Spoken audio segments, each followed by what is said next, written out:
The Department of Agriculture is another unnecessary branch to be in the federal government. It belongs to the states. Each state has its own climate, environment, crop cycle, harvest. There is simply no need for a federal agency to dictate policy to farmers across the country. This power should be reserved for the states, and according to the Constitution, it is. It is the Agriculture Department in the 1930s that charged a penalty on farmer Roscoe Filburn for growing too much wheat. I'm not kidding you. Growing too much wheat was their claim, even though it was for his own consumption. The department argued that too much wheat would cause interstate commerce to go out of whack, even though, again, it wasn't being sold. It was for his own family and his own animals' consumption. And the U.S. Supreme Court upheld the penalty. Ladies and gentlemen, I ask you, is this freedom? The typical statist will say that it is states' rights for which I am advocating. They gave us slavery. They completely disregard the fact that the U.S. Supreme Court ruled the Civil Rights Act of 1875 unconstitutional in 1883. They completely forget that the feds upheld segregation in the case Plessy versus Ferguson. They pretend that the whole 3/5 of a person thing was in each state constitution, not the actual federal constitution. The previously mentioned federal agencies are just a handful of useless federal agencies that cost the taxpayers millions and millions and millions and millions of dollars every year. And for what? For national debt that never seems to stop growing and accumulates $1 trillion a year on interest payments alone? For higher and higher taxes and regulations on the American people so we can pay the salaries of unelected little dictators that regulate every single aspect of our so-called private lives? There are some that would say that our debt woes aren't because of fiat money, high taxes, or these unnecessary and unconstitutional federal agencies sucking the system dry, but because the market is too free. Free market capitalism, they say, is to blame. Friends, our so-called free market is burdened with over 73,000 economic regulations. How can you possibly say that we're a free market with a straight face? The scary fact that we all have to face is that America is not a capitalist society. We have not been so since we gave our power to create money to a private central bank almost 100 years ago. We live in a society that is completely dominated by large corporate interests who set up monopolies and duopolies, then accumulate vast amounts of money and then pay off the politicians through large campaign contributions and lobbyists to have favorable legislation passed to perpetuate their monopolies. John D. Rockefeller was one of these first kinds of people with his control of Standard Oil.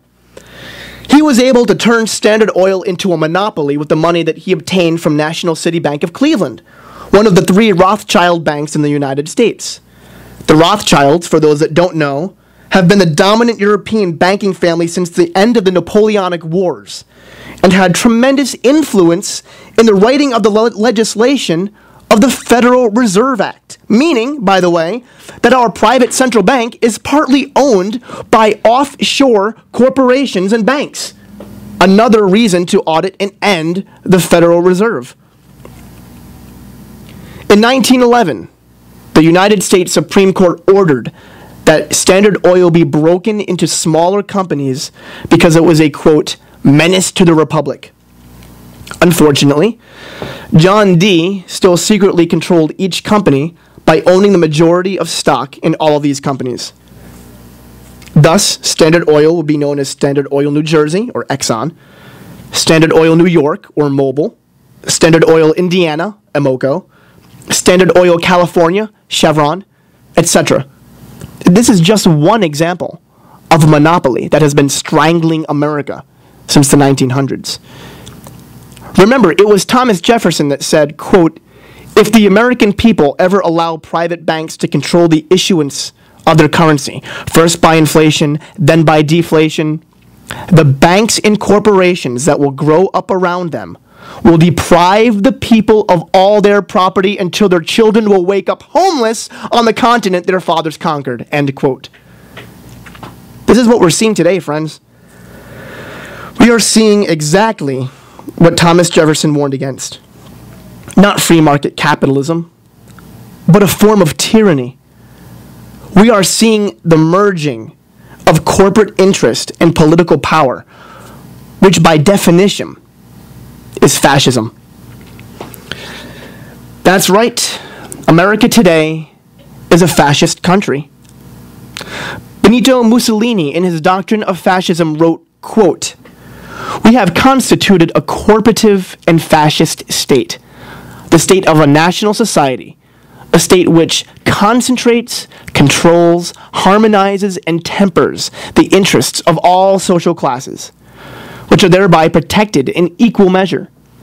Whereas during the years of the demo-liberal regime, labor looked with diffidence upon the state, was in fact outside the state and against the state, and considered the state an enemy of every day and every hour. There is not one working Italian today who does not seek a place in his corporation or federation, who does not wish to be a living atom of that great, immense, living organization, which is the national corporate state of fascism." And to put it more bluntly, Mussolini said, fascism should more appropriately be called corporatism, because it is a merger of state and corporate power. This is what our founders warned against, and sadly, this is what we have become. Every large corporation, every large bank has bought our federal government. Goldman Sachs, Bank of America, J.P. Morgan Chase, Citibank, British Petroleum, Standard Oil, the Federal Reserve, Microsoft, Walmart. We are nothing more than a monopoly, and worse, duopolies. The latter presents the people with the illusion of a choice, but there really is no choice. Little by little, small banks and family-owned small businesses are going under while we bail out the too-big-to-fail AIG, Bank of America, and the rest. BP buys the government, destroys the Gulf, and uses a poisonous dispersant that even their own home of England has banned because of its toxicity levels, about which the EPA has complained but done nothing about, further proving my point of their uselessness. Oil companies hit record profits and don't do a damn thing to bring down the price of gasoline. Microsoft owner Bill Gates' own Bill and Melinda Gates Foundation partners with the government to research new nanotech vaccines that can penetrate our skin when we, the plebeians, walk through the doors of a government building or at an airport security. Google, the friendly internet search engine, is caught censoring material that the CIA and the government does not want us to see. And it is leaked that they actually work with the federal government and are funded by the federal government. The Federal Reserve hits record profits, while the middle class sinks lower and lower and lower into oblivion. The reason these businesses are too big to fail is because they have created monopolies and duopolies and therefore have enough money to buy our government. They're too big to fail in terms of government power. Think about all the duopolies we see in our society. Macintosh versus Apple. Home Depot versus Lowe's. Walmart versus Target. Citizens Bank versus Bank of America. Burger King versus McDonald's. No, wait, no, I'm sorry. There's Wendy's. That means we have a choice, right? Republicans versus Democrats. Conservative versus liberal. The dirty little secret is that we don't have a choice. We have the illusion of choice. Now, in the words of our president, I want to be perfectly clear. I don't have a problem with companies doing exceedingly well.